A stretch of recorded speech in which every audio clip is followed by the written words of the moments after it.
Hi hello नमस्कार. कसे आहात तुम्ही? मस्त आहात ना? मस्तच असाल.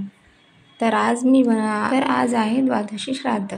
तर मी करत आहे पितृपक्षामध्ये पितरांसाठी नैवेद्याचा स्वयंपाक.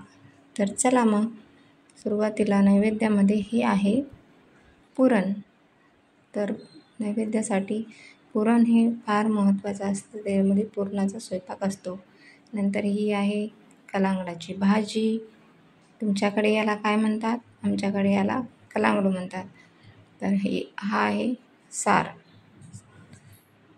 जो डाळीच्या पाण्यापासून तुमच्याकडे याला काय म्हणतात आहे, तुमच्याकडे सार म्हणतात. आणि हा त्यानंतर बनवलेला आहे. नैवेद्यावर भात हा लागतोच. त्यानंतर ही आहे आमटी. मी थोडीशी घट्टच बनवलेली आहे, त्यामुळे पात्रावरती बसते. त्यानंतर हे आहे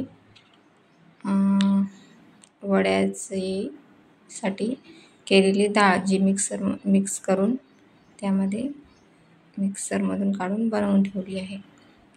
आणि हे आहे बेसन. याचं बनवणार आहे मी भजी, जे लागणार आहेत आता ताजे आणि नैवेद्यावर ठेवणार कुरकुरीत भजी.